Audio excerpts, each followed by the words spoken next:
രാധേശ്യാം. എല്ലാ സജ്ജനങ്ങൾക്കും വിനീത നമസ്കാരം.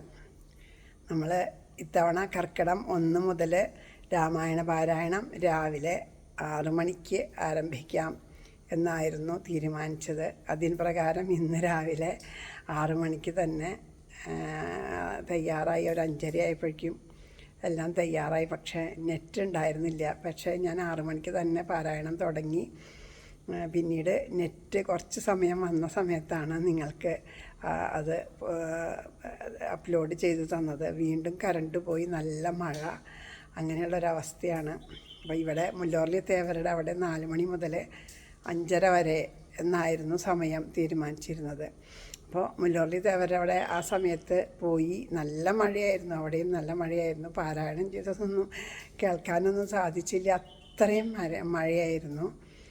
അപ്പോൾ ഈ മഴ ഇങ്ങനെ നിൽക്കണ കാരണം കൊണ്ട് അത് എല്ലാവർക്കും അതൊരു ബുദ്ധിമുട്ട്.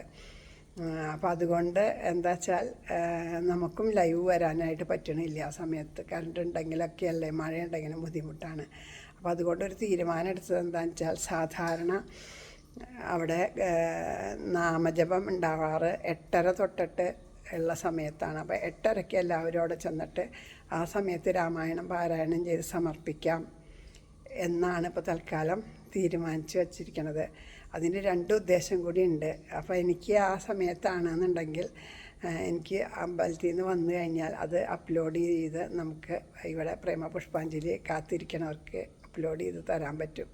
എന്തായാലും ലൈവ് വരാൻ പറ്റുമെന്ന് തോന്നണില്ല എപ്പോഴും. കാരണം നമ്മൾ ലൈവ് ചെയ്തുകൊണ്ടിരിക്കുമ്പോൾ പെട്ടെന്ന് പോയി കഴിഞ്ഞാൽ അതും നമുക്കൊരു ബുദ്ധിമുട്ടായി. അപ്പോൾ ഉചിതം അത് ഇതുപോലെ റെക്കോർഡ് ചെയ്ത് സൗകര്യമുള്ള സമയത്ത് അപ്ലോഡ് ചെയ്യുക എന്നുള്ളതാണ്. അപ്പോൾ എല്ലാവരും സഹകരിക്കണം, എല്ലാവരും ക്ഷമിക്കണം. ഇന്ന് രാവിലെ പലരും 6 മണി മുതൽ കാത്തിരുന്നു എന്ന് പറഞ്ഞു, ക്ഷമിക്കണം. ഇനി മുതൽ ഇവിടെ മുല്ലോർലി തേവരുടെ തിരുമുമ്പിൽ ഉള്ള പാരായണമായിരിക്കും അപ്ലോഡ് ചെയ്യുക. കഴിഞ്ഞ വർഷമൊക്കെ അങ്ങനെയാണല്ലോ ചെയ്തത്. അതുപോലെ രാധേശ്യാം രാധേശ്യാം.